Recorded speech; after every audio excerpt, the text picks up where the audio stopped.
Alright, next up we have Web of Venom, Cult of Carnage #1. Writer is Frank Tieri. Artist is Danilo S. Beyruth.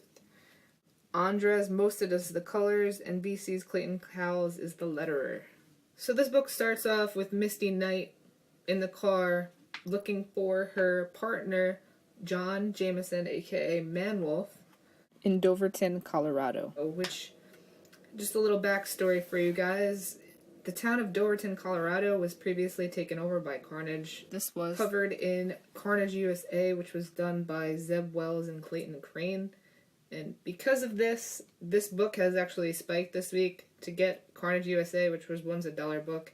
It's now a little bit, I think it's in the $20 to $30 range. So Carnage took over Doverton, and Misty Knight is in Doverton looking for John Jameson. She ends up finding John in Doverton, and he keeps repeating, God is coming, and he's freaking naked. He's clearly been traumatized or brainwashed. So Misty Knight ends up having to remind John of his past, that, hey, your father is J. Jonah Jameson, used to be an astronaut, and now you work with me. You're the head of security at Ravencross Institute.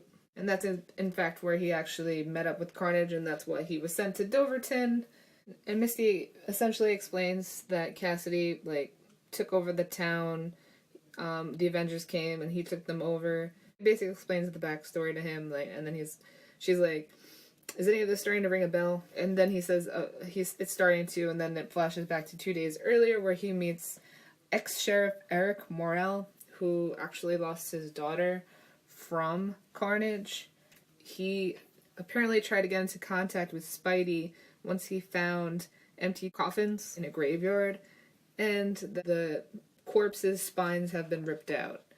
And the weird thing is, all these people had been in contact with Venom when he had taken over back in Carnage USA.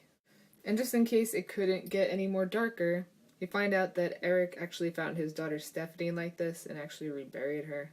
And basically John promises that they'll find the bastards who did this. Then it fast forwards to the present. John is getting some clothes. They head to the zoo, and they see that animals also have their spine ripped out. Basically anything that Carnage took over has their spine ripped out. So Carnage is going after all the codexes, which has been explained in previous Web of Venom one-shots. Basically anyone who has had the symbiote he's trying to get rid of and kill. After the zoo scene, it goes back into another flashback with John and Eric going to the Church of New Darkness, trying to get in. They end up meeting with Miss Deal, who is the church spokesperson. She does not let them in, and then it fast forwards again to that night. John wakes up in the middle of the night and Eric's gone. He sees that there's lights on in the church, so he heads over there. And at this point, it's like both timelines converge, because you have the present with Misty and John at the church, and it's clearly dilapidated. There's debris in the way that they're moving. And on the next page, you have John breaking in looking for Eric in the past. So it gets a little bit confusing at this point. It's not really to me at least, it wasn't clear what was in the past. But I think there's a reason for this. And in the flashback, you see Eric being sacrificed, and you see the cult just chanting around, forever together, forever together. And at this point, Shriek is revealed to be Miss Deal.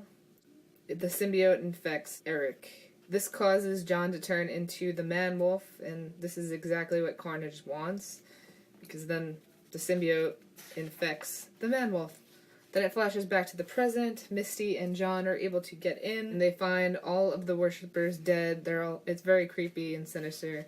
They're all smiling and their spines are ripped out. You learn the fate of what happens to Eric, and there is also a surprise character appearance that I will not spoil, since I spoiled most of the book at this point. But the last few pages, it's Misty and John leaving Doverton, and Carnage is narrating over the scene. It focuses in on John's eyes, which are the spiral, which is the symbol of Null. Yeah, overall it's a very eerie comic book. It's kind of like a horror book. I'm interested to see how this ties into the event that's coming up, Maximum Carnage, which is done by Donny Cates and Ryan Stegman. It's a great standalone issue, in my opinion. There's a lot of familiar stuff. There's nothing too exciting. I liked Misty Knight in it. There's some attempts at comedy. Eric Morrill was, I really liked his character arc in this. And the surprise appearances were, But I think this is a good setup issue for the Absolute Carnage event. It's definitely traumatizing.